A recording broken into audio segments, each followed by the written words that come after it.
What is going on, people? Leah here from Creative Tech Lab, and if you clicked on this title, then you're in the right place. We are talking about lenses, specifically for this thing here, the Sony a6400 or other Sony APS-C cameras. I have all these and more here to talk about, so let's get into it. But first and foremost, welcome back. Nice to see all your faces again, or at least this is the place where I'd like to say nice to see all your faces again. And that's true for all of the 1,000 people, or I guess 1,100 people now that are subscribed to the channel. I'm still very, very grateful for all of you that have subscribed. But realistically, if you're watching this video, most of you are finding me and my channel here for the first time. Nice to meet you. My name is Leo. This is the YouTube channel to accompany our website, creativetechlab.com, where we do talk about all things creative.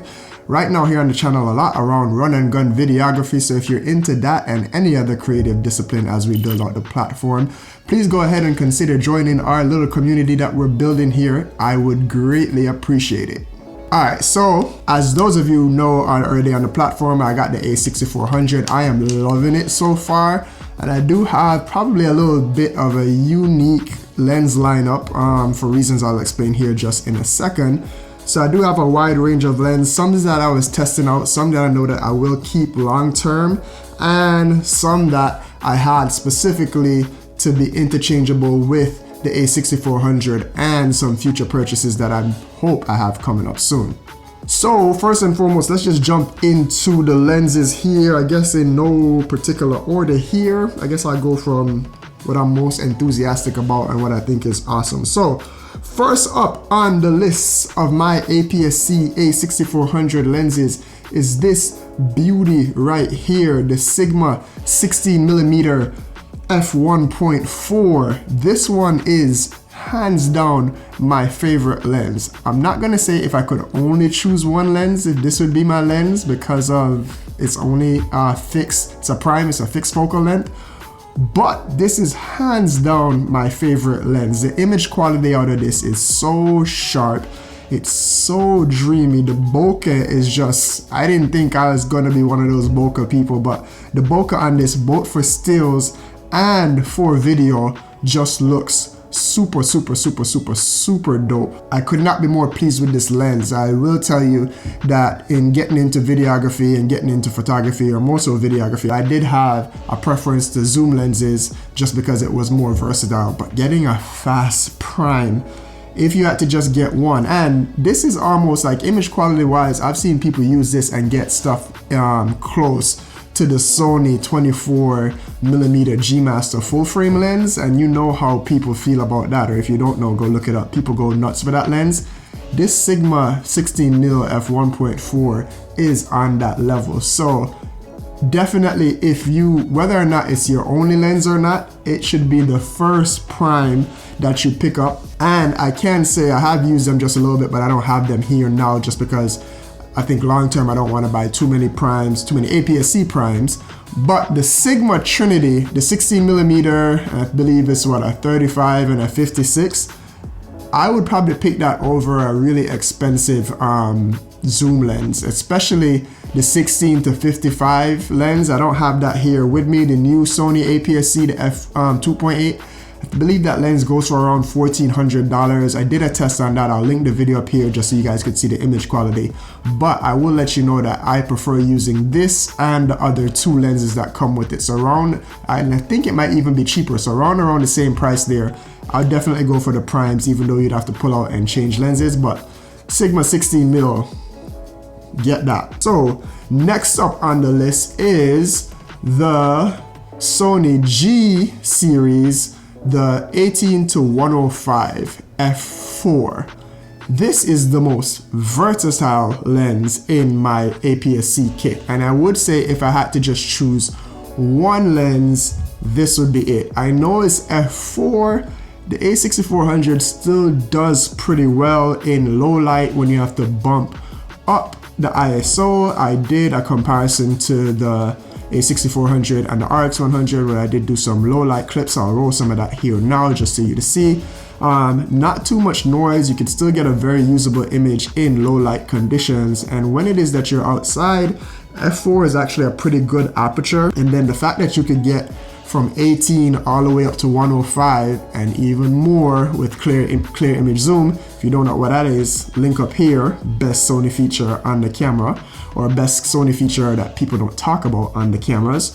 But it's just such a versatile zoom range. If you just had to get one lens, this would be the lens to go ahead and get, the Sony 18 to 105. If you just had to choose one, that's the one. All right, next up here is, might seem like a weird lens. I know people don't talk about this lens a lot, and I'll tell you why I came about it, but this is the Laowa 9mm lens there. It is about 13.5 equivalent on the APS-C times 1.5 there.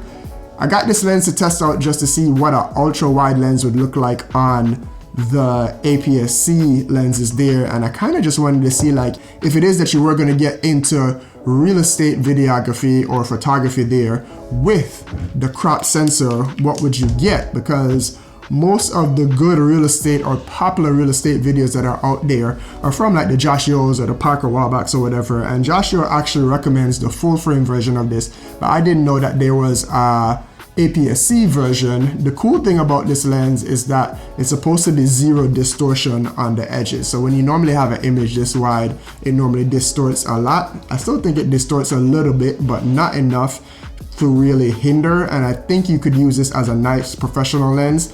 And it has a maximum aperture of f2.8, which is cool when it is that you have to be shooting real estate inside, and it can give you that nice wide aperture to let more light into the lens, and you could get the shots that you need inside.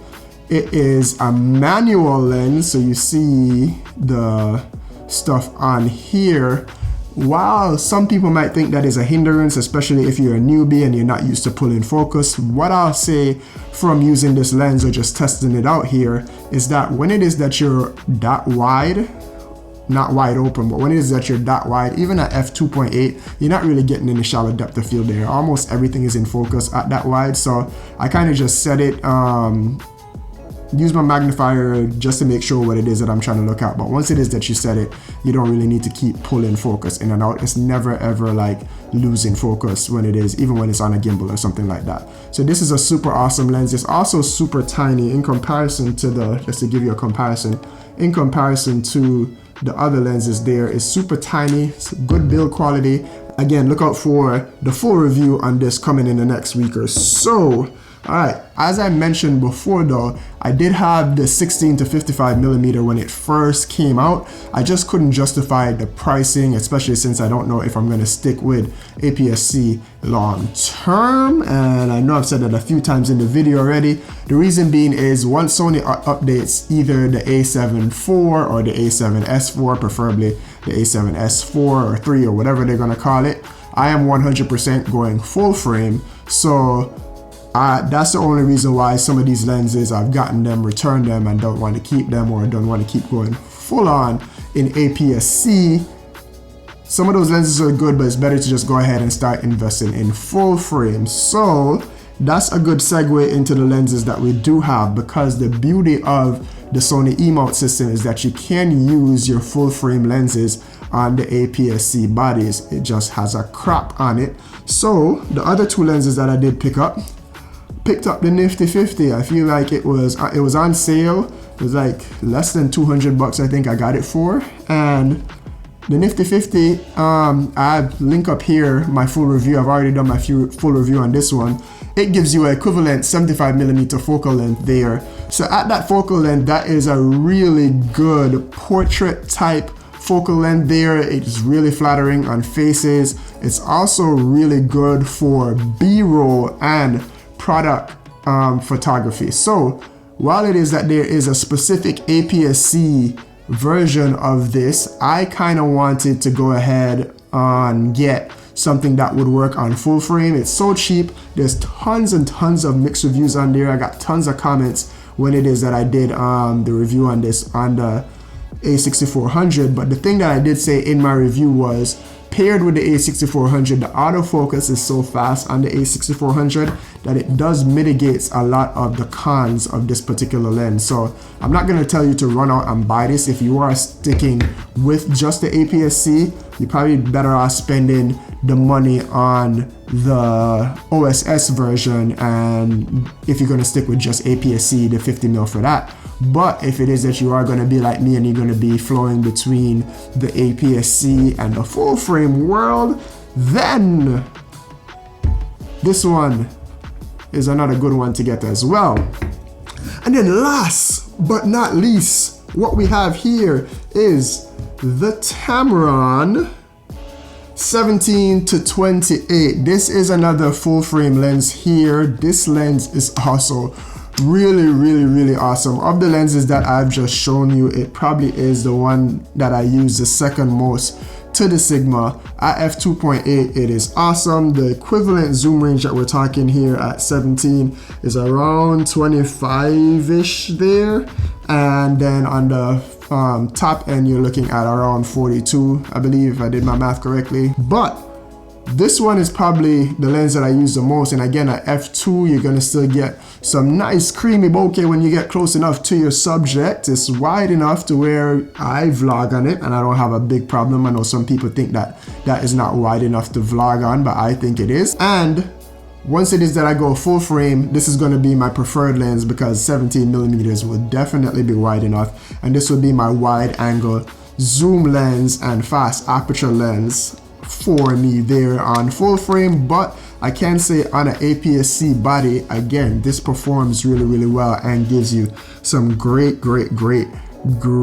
image quality, and it does make for good street photography. And the zoom range is a little bit small, but still super cool. Look for me and that review on that as well. So these are the lenses here. I just kind of wanted to just give you guys an update on how it's been going with the A6400 and what I think my lens lineup should be. The only other thing that I need there, even to go with this and then just to put me ahead of my next purchase as a body, is I think I'm gonna get the Sigma 24 to 70. It's sold out everywhere. I can't get my hands on it, but as soon as it comes into stock, I'm getting it. Hopefully that's sometime soon, whether that's before the new body comes out, but I'm definitely getting that as well. And then I'll actually be set for APS-C and full frame to go there. So let me know what you think down in the comments of this particular lens setup, or let me know what other lenses you use or you really find helpful on your A6000 series, whether that be the 6000, 6100, 6300, 64.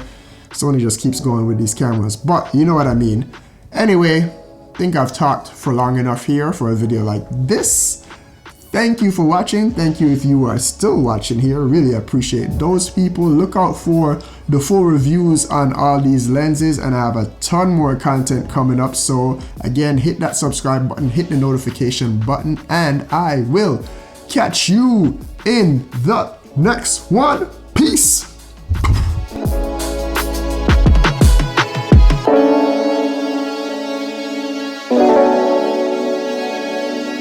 Yeah.